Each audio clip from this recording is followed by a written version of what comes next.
That is a wrap. The preseason is a wrap for the San Francisco 49ers. No longer will we have to suffer through no starters and mainly backups and a bunch of players who no one's going to ever see again this season. So now that we get to pay attention closer to week one, Australia.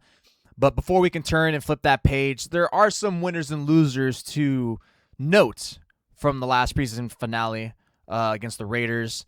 A lot of these players are someone who either settled their roster spots, increased their status on the team, or just was a culmination of things. So let's start off with the winners. It's always good to be on a positive note, right? And I think there's probably no positive player, no big winner from the preseason finale for the 49ers than offensive lineman rookie Carver Willis. Willis came out there once again as the starter at left guard, and he played through the first half and maybe even beyond if my mind serves correct. My mind gets blurry once we enter a second half of a preseason finale, but he pretty much held it down. It's a monopoly for him now there. It's literally his job to win. It's been his job to win since the moment he got that first start in the second preseason game against the Chargers, and the fact that he got it again, got another extensive look, and Kyle Shanahan was like, yeah, it's definitely inching closer towards him, and he didn't really obviously want to say a winner at that time, but I think at this point when you have him as the only clear guy that's even playing there, because let's face it, the last few weeks, and even before the preseason opener, it's really been just Robert Jones and Carver Willis once Willis especially returned from his concussion. And the way they've been talking him up and the reason why he was even drafted in the first place was to convert him from offensive tackle to guard with the hopes that he can compete. At that time, I thought it was a stretch because it's like, how's this guy going to learn a new position and get acclimated into the NFL / a complicated 49ers offensive scheme? That's asking a lot, you know? But it turns out he's doing sufficiently enough, and it's also a point of there's no one else. You know, Robert Jones, who I alluded to, started receiving those starting team reps in camp and was the starter in that first preseason game. Wasn't really impressive at all. If I would even say below average, but he was the one the 49ers were looking to once they moved on from Connor Kobe. But Jones is hurt. He's probably not going to practice until the week or so before the week one Australia game.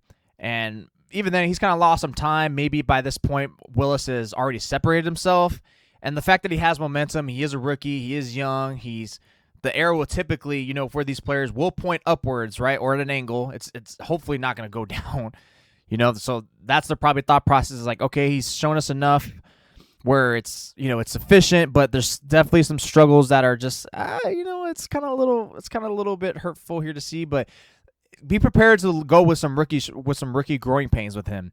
And I think the 49ers just got to eat it, you know, because it's clear that Robert Jones is, you know, he's already hurt. He wasn't impressive in the preseason game, and while necessarily Carver Willis didn't do anything that was stand out positively in the last two preseason games that he started, that in itself actually is a positive because he didn't stand out in a negative way. So while he may have, you know, to a finer, refined offensive line analyst eye, probably be like, hey, there's some mistakes here, you got to clean up, but I think that's something you can live with him.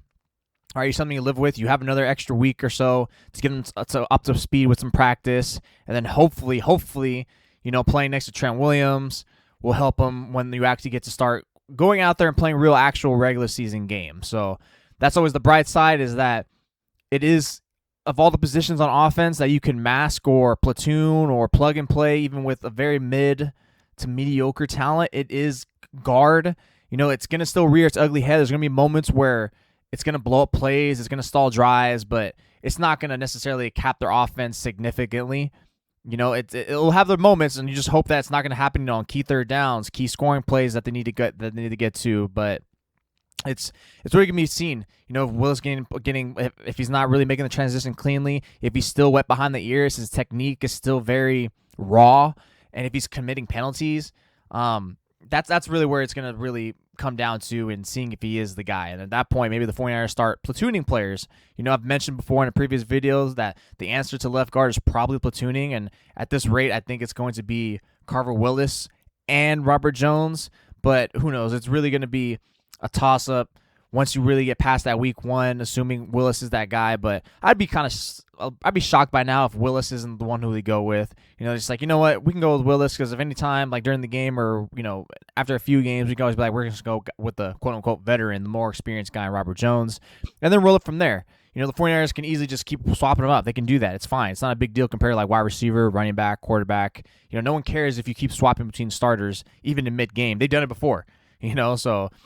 But still, either way, I think Carver Willis came as a winner because the fact that they give him this extensive look means like, hey, we believe in you. We're just trying to get you up to speed so we can get you used to it, being a left guard, being in our system, and then hopefully you're at least okay, when we go week 1 against that monstrous Rams defensive line. Let's move on to the second winner from that preseason finale. And very surprisingly, it's not that he's a winner, but Jordan James, he's the other winner from that preseason finale.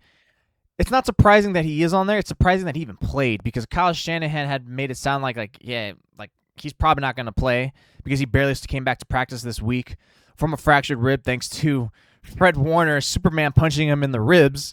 But look, now he's good after a few weeks, or it's good enough. But hopefully you don't get any.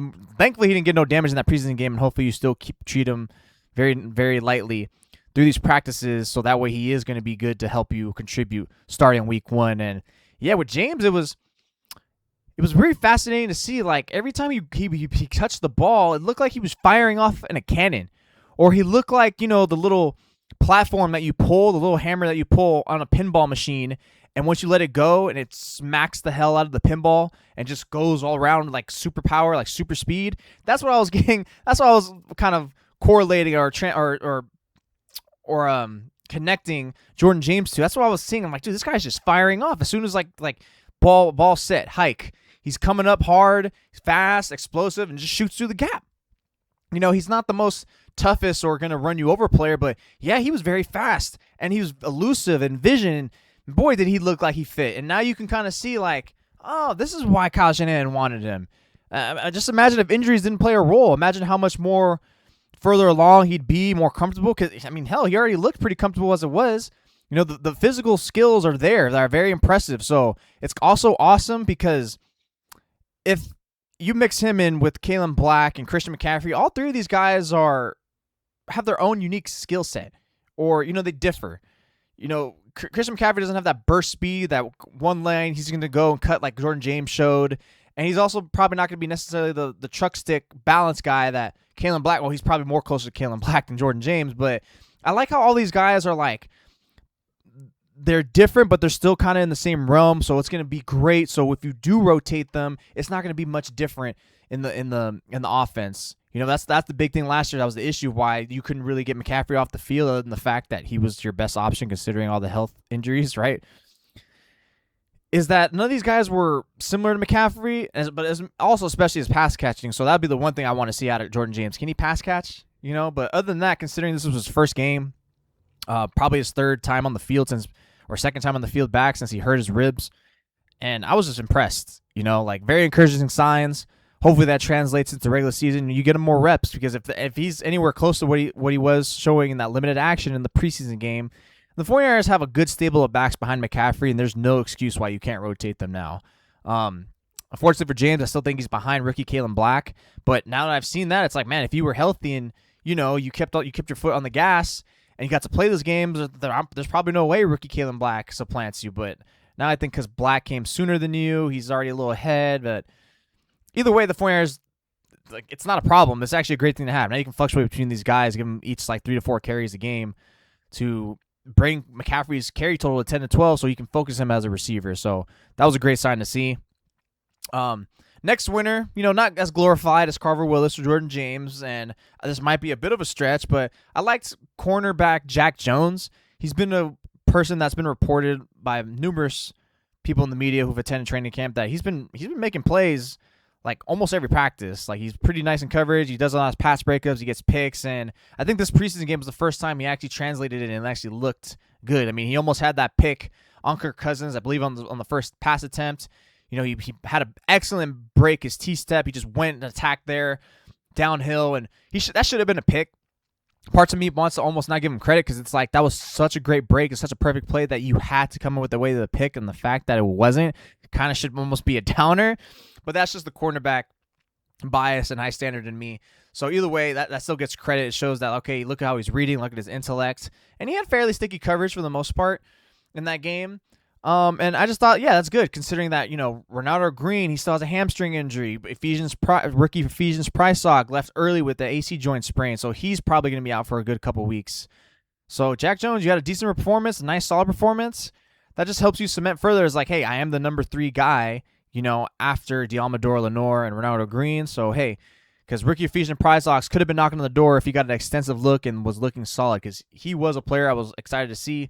Unfortunately, that was short-lived. he couldn't even, it ended before it got going for him. But Jack Jones, nice player, but also don't want to read too much into it. I'm just giving more credit to, like, okay, he cemented himself on the depth chart, nice performance, but regular season might change for him because he's known to give it up a bit. He's known to give up big plays, and when the regular season is all that matters. So this could be fool's gold. This could be preseason hypnosis going on. But I think for his sake, at least he just cemented himself further as like, yeah, I am the number 3 corner on this team. Next one I want to cite as the winner is defensive end Keon White. Obviously he had that unfortunate shooting incident. I think he got shot in his foot. And then I think he also got injured with something else. And he's been out of training camp for the most part, right? And so this is like his big action right here, the most action he's gotten in the preseason. And he looked pretty normal. It looked like he finally got the cobwebs off the joints. The rust was off. That WD-40 hit, and he got going. Everything is circulating in his body, and he feels conditioned and normal again. He looked explosive out there. Solid against the run, solid against the pass.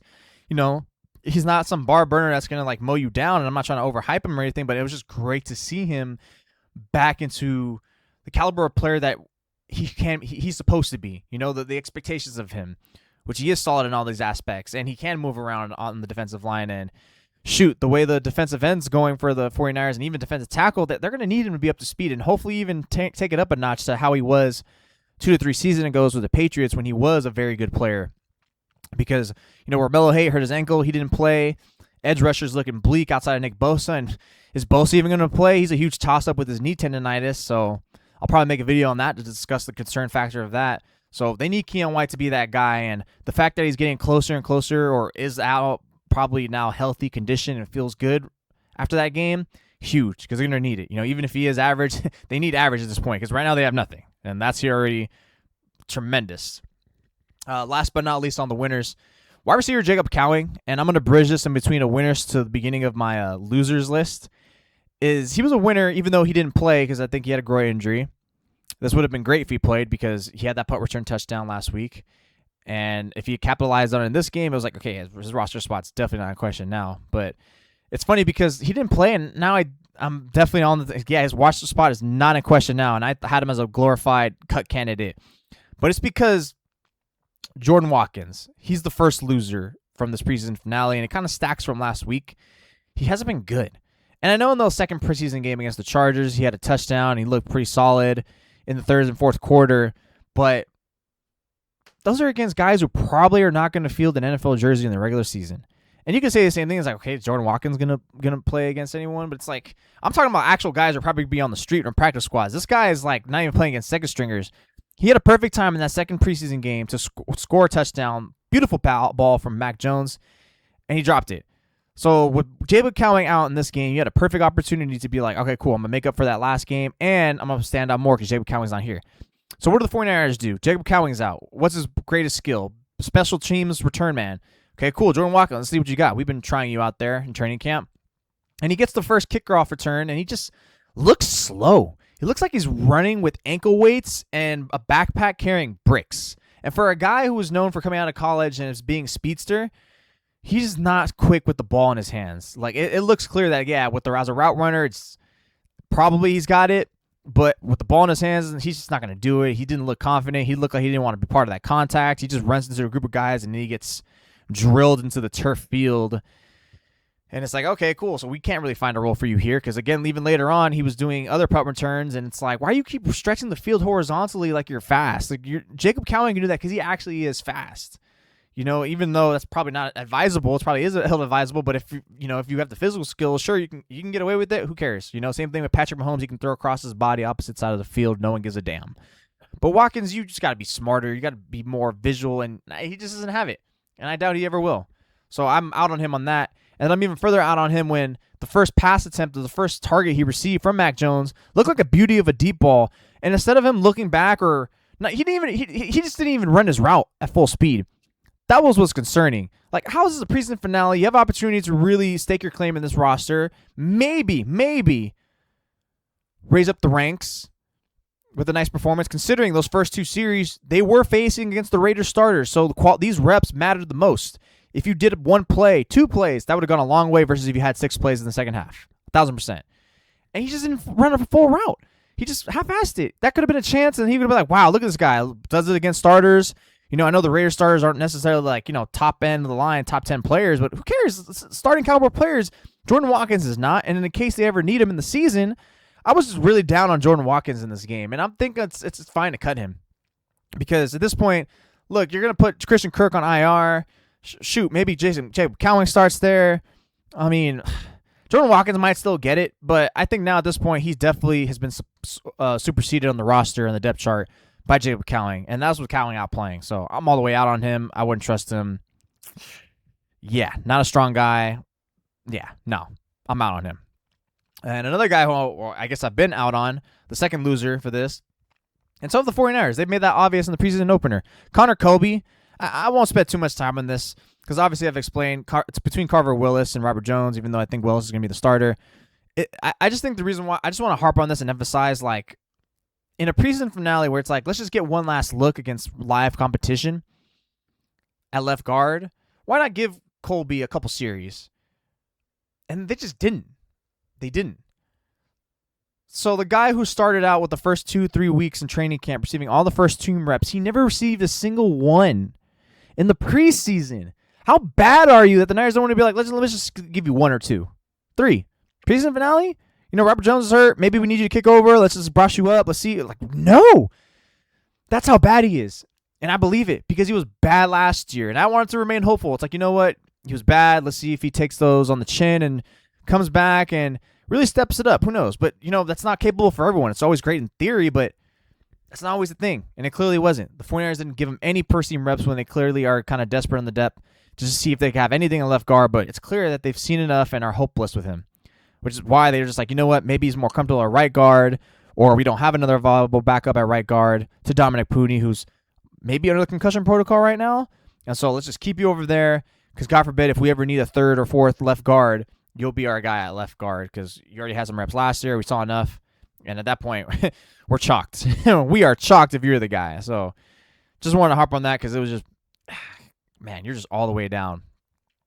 And last but not least, the last two losers who are probably equating to where Colby is because they are all second-year players as well, are defensive tackles Alfred Collins and CJ West. They were playing deep into that second half of the preseason finale against the Raiders. That's always alarming. If you're a player playing that far in to a preseason game, especially a finale, the team's basically saying, we need to see more from you, or we haven't seen enough, or this is not good enough, and we're waiting for something. That's bad. For second-year players who played a good amount of ball last year, they were very mid, but they maybe had promising moments. It's like, all right, cool. Now you got your 1 year. Let's see how you step it up. And these two players are not doing anything.